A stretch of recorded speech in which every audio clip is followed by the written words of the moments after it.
Your Notre Dame live stream will begin soon. Thanks for watching.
Your Notre Dame live stream will begin soon.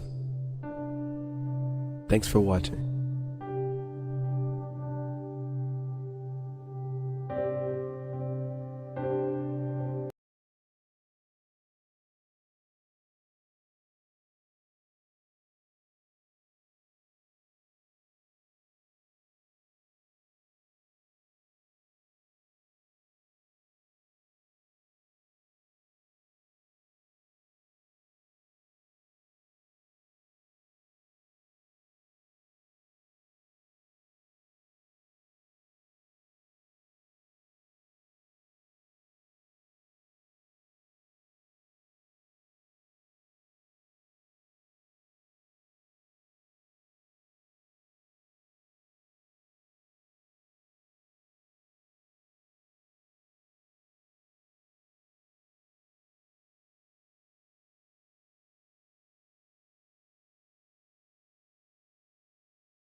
Schedule and move on to the next item on our agenda. It is my pleasure to introduce to you Trevor Brown, who you can see from the screen here, is the co-author of an exciting new book, admittedly with a somewhat ominous title and ominous theme, Rural versus Urban, the Growing Divide That Threatens Democracy. Trevor has written this book with Suzanne Mettler, who you may recall was listed on the program but was unable to make it. Let me tell you a little bit about Trevor, and then I'll just hand things over to him to walk us through his presentation. Trevor is currently a postdoctoral fellow at Johns Hopkins University, but more exciting than that, beginning this fall, he will join the University of Oregon as an assistant professor in the Department of Political Science, demonstrating that, yes, it is possible to get a job with a PhD in political science. His scholarly research, in addition to this path-breaking book, has also been published in notable journals, including Perspectives on Politics, World Politics, and the Journal of Policy History, and that's just a sampling. He's published in other places as well. Broadly, as I think we'll hear about today, he studies the politics of inequality here in the United States with a focus on public policy and on social class. And given all that, you can see why we wanted to have him here today. So I give you Trevor Brown.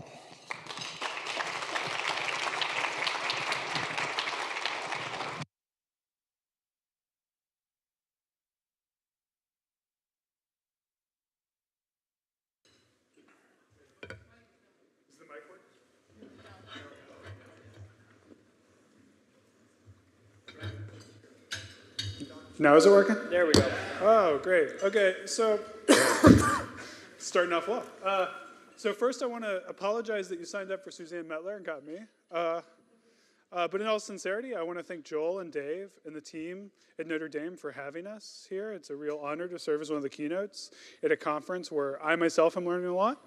It's also an honor to give an address in front of folks who are on the ground doing the hard work of trying to repair the rural-urban divide, as well as scholars who have been on the front lines of studying it, including Andrew Reeves, who I believe might be in the audience, and Elizabeth Elder Mitchell, who recently has a book out that you should go buy, read voraciously, and then recommend to your colleagues. So this is a talk that draws on Suzanne and my book that was published in September 2025, Rural versus Urban, the Growing Divide that Threatens Democracy. So we're all aware the United States currently has a rural-urban divide, one that often pits rural and urban dwellers in an epic battle of us versus them. But it didn't used to be that way, at least politically. So for most of the 20th century, up to the 1990s, rural and urban dwellers tended to support presidential candidates at relatively similar rates. But as this figure here shows, using county-level data, starting in the 1990s and running through the 2000s, rural dwellers increasingly became staunch supporters of the Republican Party. Meanwhile, Democrats have run up their long-standing support in urban areas. This divide has permeated all regions in the country, as this figure here shows. And as folks from around the room can attest, it's a divide that also permeates most states. This is also a divide that shapes down ballot races. Figure 3 here scales the most urban and rural districts, congressional districts, and plots how many Republicans and Democrats were elected. So 1, most urban district, 5, the most rural. So as the graph demonstrates, as late as the 1990s, Democrats were fairly competitive in rural districts. No longer. Now Republicans dominate rural districts, and they send some of the most ideologically extreme members to Congress. Before proceeding, it's worth noting that at the individual level, the divide here that I'm talking about, the divide in partisanship and voting, is driven mostly by non-Hispanic white dwellers. This figure here just sort of charts at the individual level rural and urban gaps between non-Hispanic white people, African Americans, and Hispanic voters, and as it shows, the divide is mostly driven by white voters. So in the book, we ask what explains the divide, particularly the divide over partisanship and voting patterns. One thing we don't think explains the divide, at least in terms of voting and partisanship, is public opinion on questions of public policy. So an exhaustive analysis of nationally representative data from the cooperative election study, we look at hundreds of thousands of survey responses from rural and urban dwellers. So the figures here chart these responses as the average level of support between rural and urban dwellers. And as you can see here, there's actually very little difference between rural and urban dwellers in questions related to spending on government services, such as infrastructure, healthcare, and police. What about culture war issues, such as those revolving around access to abortion and same-sex marriage? We do find some modest gaps, as shown here in the second figure, but those are relatively modest. We argue they can't explain the yawning partisan gap in voting. In fact, most of those divisions go away once you take into account other things that might explain them, like education and age. So what does explain the rural-urban divide in partisanship and vote choice? In the book, we argue that three main forces cause the divide in what we call a process of sequential polarization. This is a process we call sequential polarization, in part because we would like you to have some academic jargon to chew on over lunch, but also because it refers to the interplay of several forces over the course of several decades. So what we're really insisting on here is that there's no single one cause of the rural-urban divide, as others have mentioned today. So first, starting in the 1990s and running through the 2000s, growing place-based inequality encouraged rural dwellers to increasingly vote for Republicans. As many urban areas continued to grow, particularly given the rise of the knowledge economy, rural areas lost jobs thanks to processes like deindustrialization, growing competition in trade from foreign countries, and the collapse of small businesses. Second, from 2008 on, once economies in rural areas were hollowed out and urban areas started to grow as the center of the knowledge economy, rural dwellers started to feel like urban dwellers were telling them what to do. It wasn't so much that rural people disagreed with Democrats' policy initiatives on their merits, so much as that they felt that urbanites were better off than themselves and they were foisting policies on them without their consent. This is a process we call perceived elite overreach. Third, we argue that conservative political organizations, which are disproportionately located in rural areas, mobilized to help cement the divide. These include groups like white evangelical churches, the National Rifle Association, and Right to Life organizations. Meanwhile, unions, historically the backbone of the Democratic Party, began to decline. All right, so how do we make this argument? What's the evidence we marshal to support it? So we use a mixed methods approach, as those in the social sciences refer to it. First, we rely on a lot of historical quantitative data. This includes county-level data that covers the entire United States from 1976 through 2020. We primarily attempt to explain variation in presidential vote share at the county level for the Republican Party. We use regression analyses with two-way fixed effects and several indicators of economic well-being to test to see if there's a systematic relationship between economic decline, elite overreach, and organizational mobilization. I'm happy to say more about the methods in Q&A, but we look at three periods. First, 1976 to 1988 is a sort of baseline period where there wasn't really a partisan divide between rural and urban areas. Second, we look at 1992 through 2004 when the divide starts to emerge. And then third, 2008 through 2022 when the divide really deepens. And we also leverage individual level data from the ANES to consider the role that racism plays. In addition to quantitative analysis, we also did some qualitative analysis or case studies. Here we drove thousands of miles across the country to strategically selected case study states, including Michigan, Ohio, Georgia, North Carolina, and Missouri. We interviewed several dozen local party leaders in rural counties who volunteer their precious time to try to make politics work at the local level, as well as we also interviewed several formal policymakers to get a sense of how politics was happening on the ground. So we have this big data set, but we also want to understand how politics happens on the grounds. So to sort of walk you through the empirical argument, in phase one here, rural and urban areas, we argue and show here statistically, begin to grow apart dramatically economically. These two figures respectively show the gap in raw job growth. On that would be your left-hand side. That's raw job growth, and in raw population growth. As you can see here, rural and urban areas at the county level have been growing apart at a dramatic rate. In regression analyses, so these are just descriptive statistics, in regression analyses we show that from the period 1992 through 2004, job and population loss becomes associated with rural areas voting for the Republican Party. Now that might seem paradoxical. As we heard in interviews in rural counties nationwide, residents began to give up on the Democratic Party.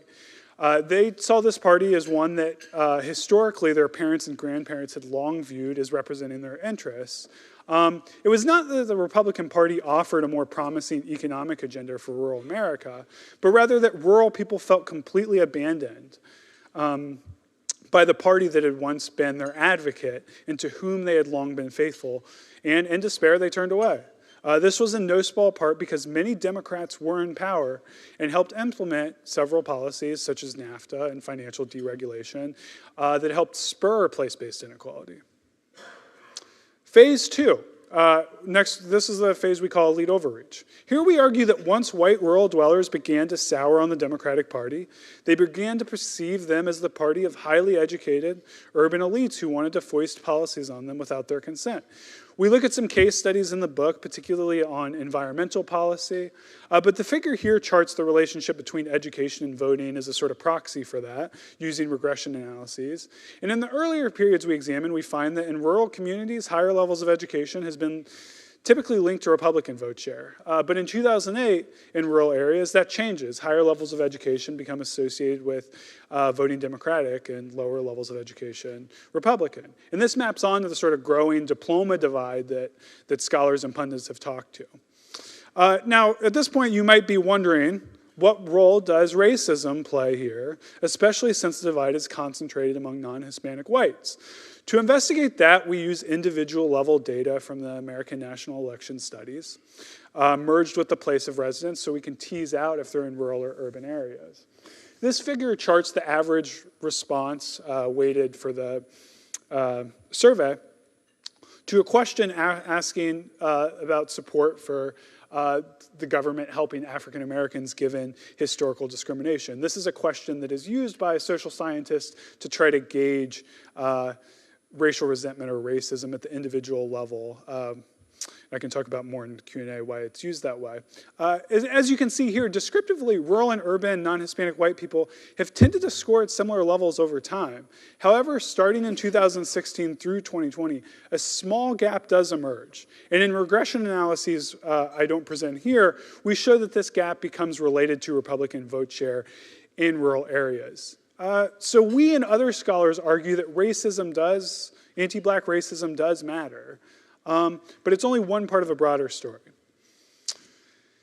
In phase 3, we look at the mobilization of conservative organizations who we argue helped cement the divide. Organizations, as we've learned a lot today from folks representing organizations, matter because they help mobilize voters, and they help them make sense of politics. Politics are often confusing for the typical voter.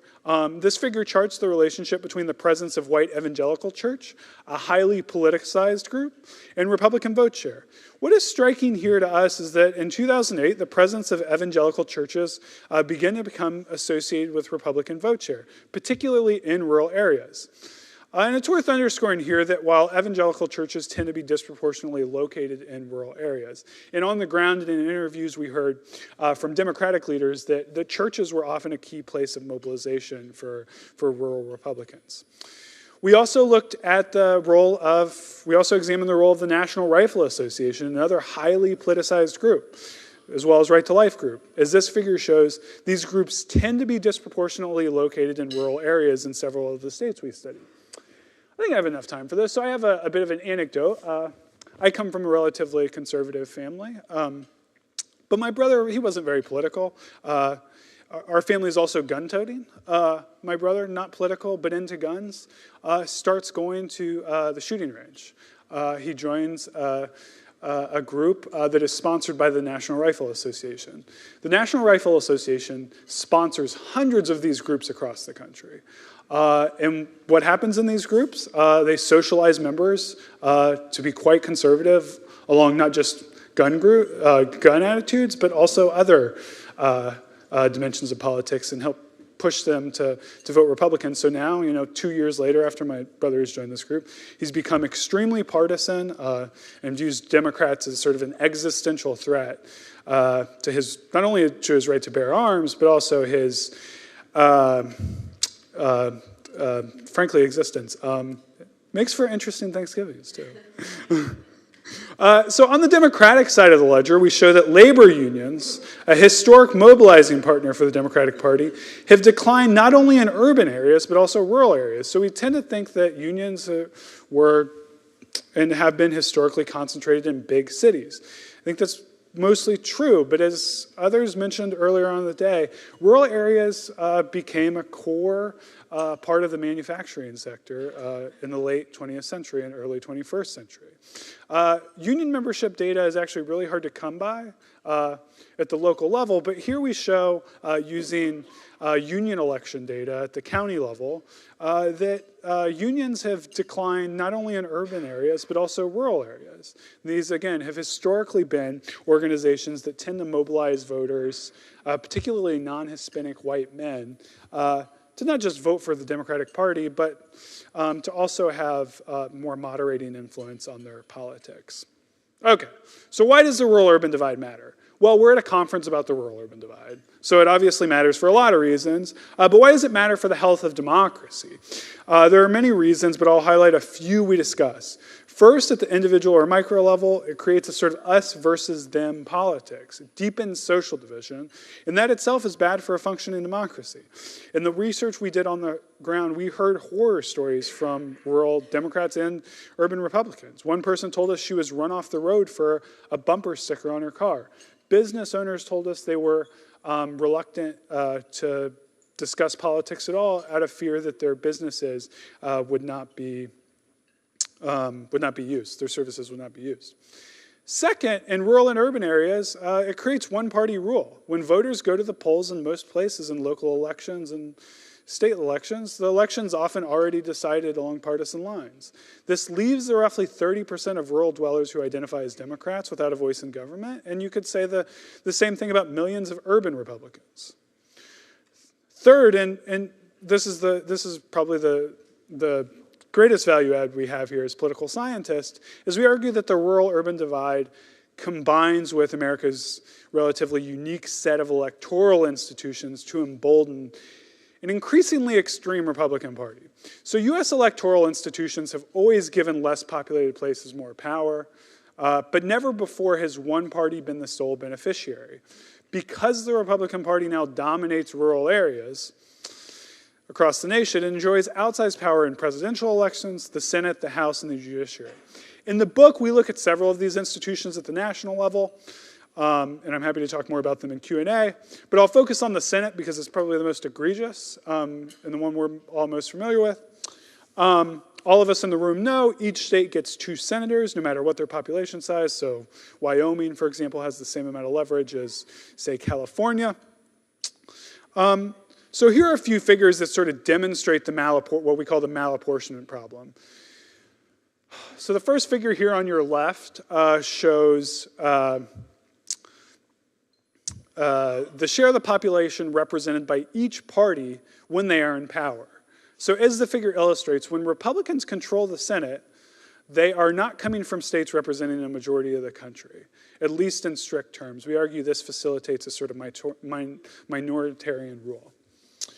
The second figure here shows the average number of people each Republican and Democratic senator represents, no matter if they're sort of in the governing party or not. And as the figure shows, as the rural-urban divide has grown, Democrats are increasingly representing more people, and Republicans representing less people, and that gap has widened as the rural-urban divide has emerged. One of the powers of the Senate is the way it shapes the judiciary through confirming nominations. In comparative perspective, the United States is really unique in how strong the Supreme Court is.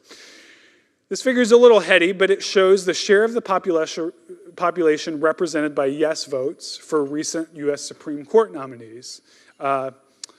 Red represents the share of the population represented by Republican votes, blue by Democrats. So as it shows, 4 of the current 6 judges, all conservative Supreme Court justices, have been confirmed by votes coming from senators representing less than half the US population. We find that to be like a striking stylized fact that demonstrates a real problem with American democracy.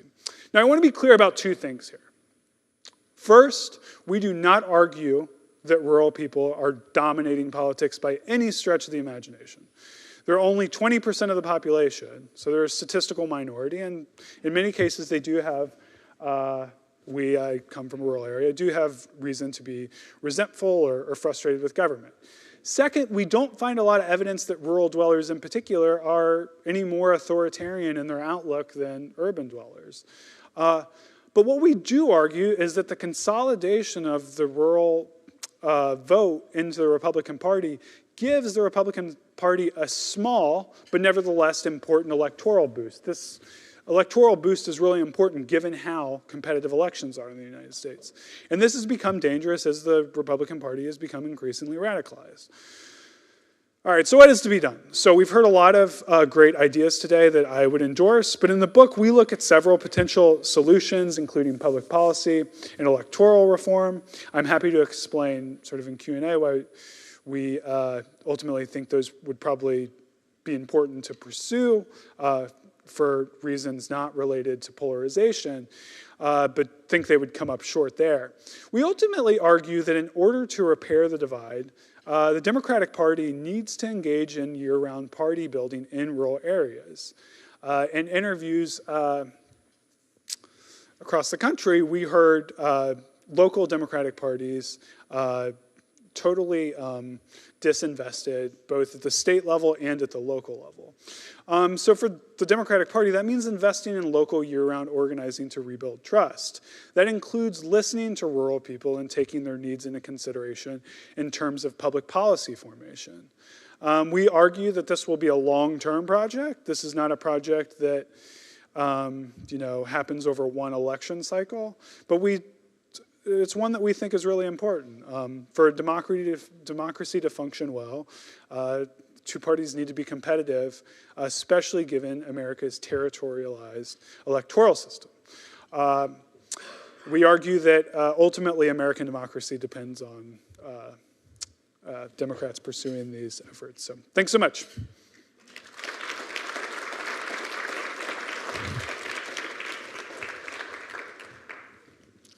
We have a few minutes for Q&A. I'm going to moderate the discussion, although, Joel, will we have a microphone that can...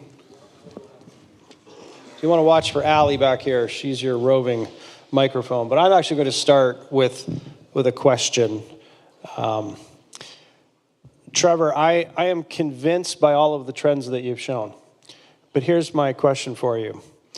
Is there something unique about living in a rural area that drives the trends that you're describing? Or if I took all of those people who live in rural areas and belong to the NRA and they go to evangelical churches and all the other things that you mentioned, and I transplanted them into either an urban or probably more realistically a suburban area, would we expect them to behave the same way? That is it just the case that a bunch of Republicans happen to live in rural areas, or is there something unique about the rural area that changes your political outlook? Yeah, this is a great question. Is my mic on? Okay, cool. Sorry, not a very savvy knowledge economy worker. Yeah, it's a great question. So scholars debate this question in political science and sociology, whether or not there are sort of contextual effects, whether place actually affects political behavior, or whether this is just a process of sorting. And what we argue in the book is that both are happening. So it happens to be the case that a lot of NRA groups tend to be disproportionately located in rural areas, but there is an extra effect of place. So in regression analyses, we show that even if after you control for all of the things that Dave mentioned, rural areas do have an effect on individual level of voting. James Gimple and Andrew Reeves have also done a study I'll just shout out that confirms this, where they sort of match individuals as closely as you can. An urban poor person living in an urban area who's white, has the same level of education as someone who's living in a rural area, and they behave dramatically differently in terms of politics. All right, with that, let us turn to the audience. Why don't we go, Ali, here? You'll have to forgive me for, okay, we'll go to farther back and then closer to me. I'll do a lot of pointing, and I apologize. It's very rude. My mother told me I should never point, but I don't know how else to do it, so please. Hey, thanks. My name's Anthony Flacaveno. I'm with the Rural Urban Bridge Initiative. Trevor, I'm wondering if you'll comment on this. So I think we've only talked about this a little bit today, that the nature of work is a very big part of this as well, particularly getting to the first question. When I ran for Congress in 2018, we heat our house and our greenhouse with wood, so I'm always out getting wood in the fall and spring. And I met up with this fella. I was cutting up some fallen logs on this property, and this big old boy arrives, and he's cutting wood, and I'm cutting wood, and after a while, he comes over and introduces himself. I do the same, and he says, "Are you that guy running for Congress?" And I said, "Yeah, that's me." And he said, "Boy, if my buddies could see you out here busting your ass and sweating like you are, every one of them would vote for you." We have a perception issue that's very commonplace in rural areas, that rural work, rural livelihoods, not only is sort of the foundation of the comfort that people in cities and suburbs feel, food, fiber, energy, but also that, and I'm not saying this is all true, but also that you're more likely to be putting your body on the line in rural occupations generally. There's certainly plenty of people who do it in the city. But that whole belief in hard physical work, whether you're mining coal, cutting down trees, farming, any of a number of other things, I think plays a big role in both the resentment that rural people feel and why there is this sorting towards Republicans. I wonder what you think about that. Yeah, this is a fantastic point. I wholly agree with it. So we do less of this in the book, but there's fantastic research by Catherine Kramer, Jennifer Silva, who systematically study this and show that rural dwellers, particularly in occupations that are more physically demanding, tend to put a stronger emphasis on work ethic than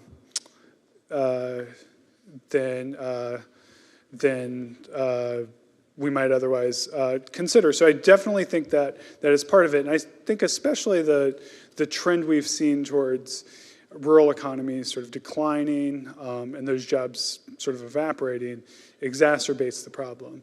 Now, I would caution that people in urban areas too, I think, working class people in urban areas too, often work in difficult jobs, physically strained.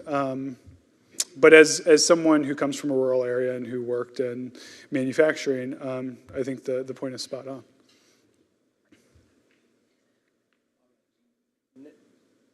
Now we'll go with the gentleman I initially Thank you. I'm Jeronimo Cortina from the University of Houston. Quick question, Trevor, in terms of your second point, perceived elite overreach. How much do you think is that divide based on ideological differences in comparison to failed policies, right? In terms of not having, especially by the Democrats, the policies needed to, sustain manufacturing, agriculture, farming, cattle, you name it. And if you expect that trend, given what we're having nowadays, if that trend is going to be reversed. So my question is this an ideological difference, or is this a failed policy difference? And if Republicans fail, fertilizer is super expensive right now.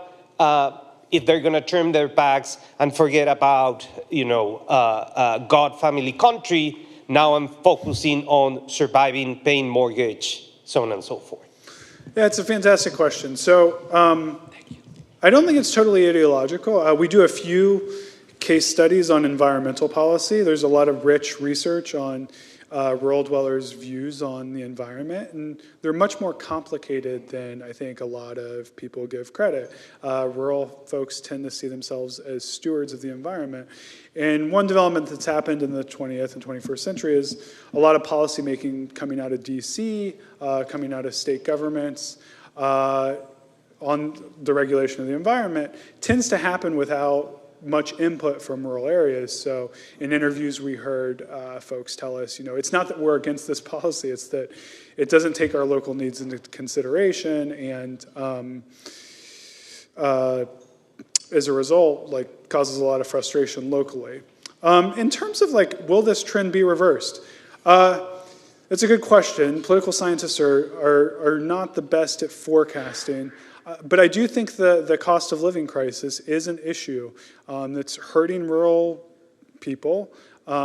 Whether or not they will hold President Trump accountable, I think is an open question. On the one hand, there's good scholarly research that suggests that voters tend to punish incumbents when gas is $4 a gallon. On the other hand, polarization is really deep. Given that polarization is really deep, it's really difficult for in-partisans, Republicans, to punish a Republican president.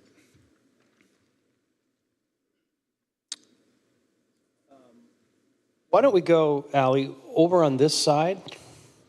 Yeah, there are two people next to, so we'll do both of those at your table.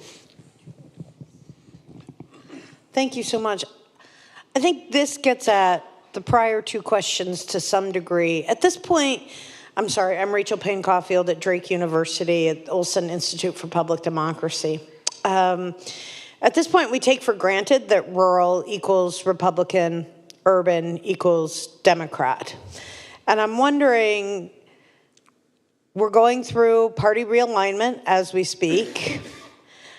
I'm wondering to what extent that is a crafted identity that simply reflects superior organizing strategy on the part of a whole cluster of Republican-aligned groups that were able to put together a policy agenda and a messaging strategy that was far more effective than anything that the Democrats were doing.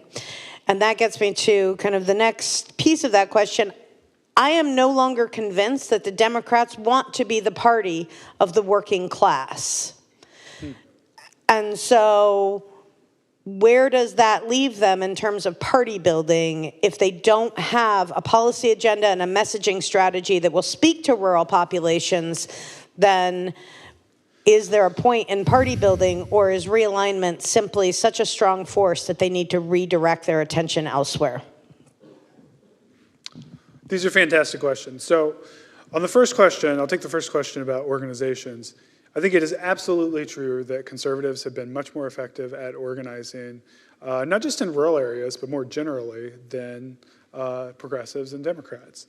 We sort of did some analysis there where we looked at NRA groups, right-to-life organizations, white evangelical churches. Conservatives are just simply much better at getting into the day-to-day lives of the people they're trying to organize through these sort of civic political organizations. Democrats have historically relied on unions to do that work, and for several economic and political reasons, sort of lost that backbone.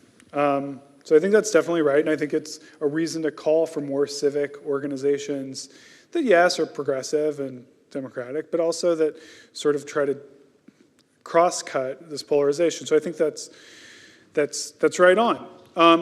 The second question about is the Democratic Party still the party of the working class? I am worried too, or as a Democrat, I will admit that.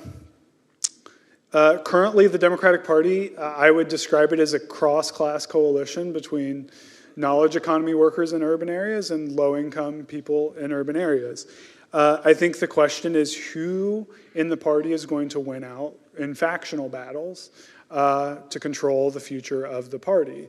And Suzanne and I are doing as much noise-making as we can to try to get Democratic leaders to invest in rural areas.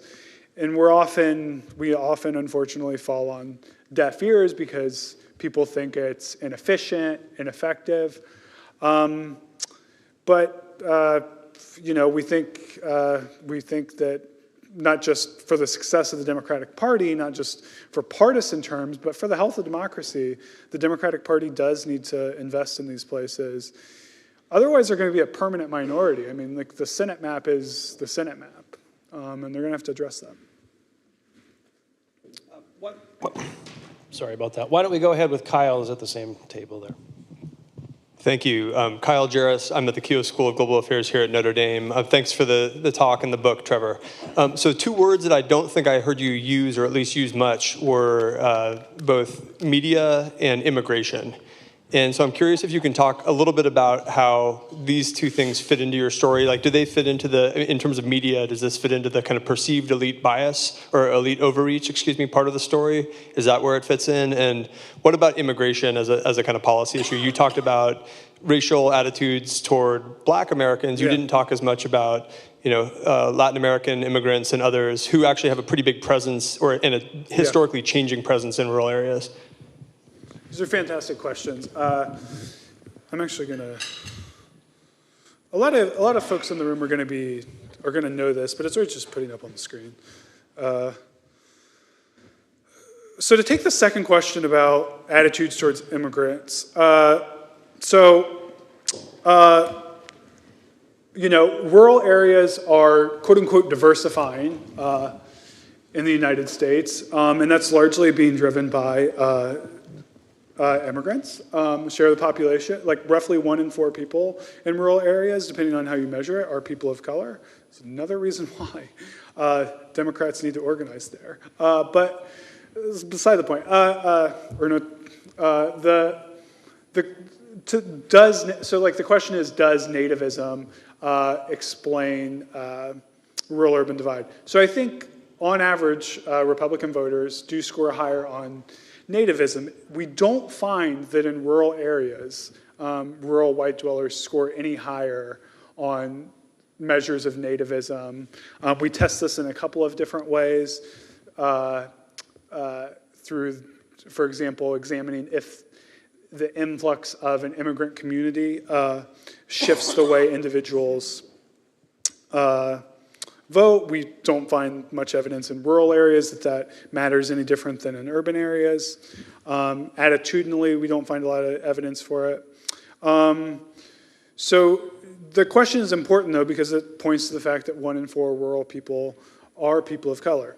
The second question on the media, I have a far less satisfactory answer, which is we just did not have the data available to test some of these questions. That is currently what Suzanne and I are working on now, is getting access. But there is some research that's not been published that does suggest that the onset of talk radio, in particular in rural areas, had an impact, in part because in rural areas people drive more and they listen to talk radio. When I was a kid growing up in Ohio, I don't want to rely too much on anecdotal evidence, but I listened to a lot of Rush Limbaugh going to my baseball games for reasons that were very unclear to me. But it probably had some effect on my politics. I didn't play very well, so it didn't work. But great question, so. Oh, so many questions. Why don't we come back way on the other side of the room over here?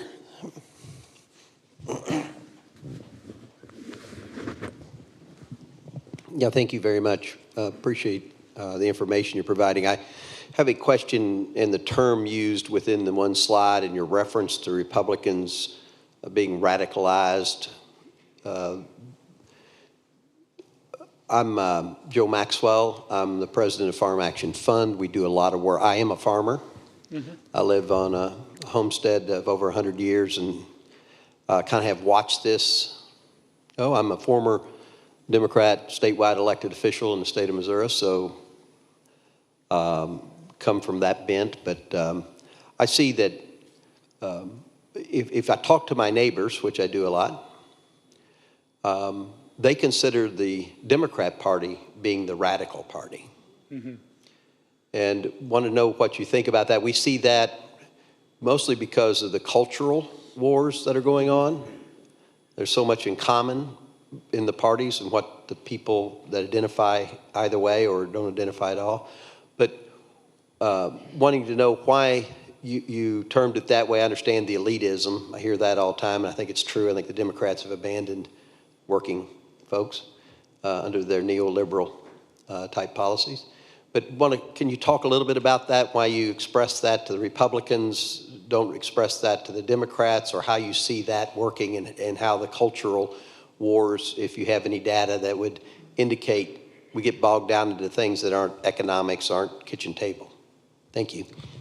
Yeah, sure. So it definitely is the case that the parties have polarized. So Democrats have become, the center of the Democratic Party has become more liberal, and I think rural voters are attuned to that, as are Democratic voters.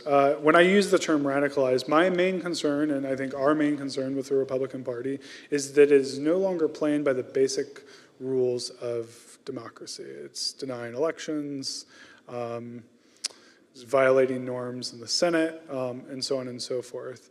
In terms of how rural and urban dwellers perceive one another, I think that's one of the stickiest parts of the problems, is that rural dwellers often view urban dwellers as sort of like hopelessly liberal. We do have data that shows they rate them as more liberal than urban dwellers rate themselves, and the same is true of rural people. So I think that's spot on. I think the radicalizing term is referring to the elite level of the Republican Party, not necessarily the voters.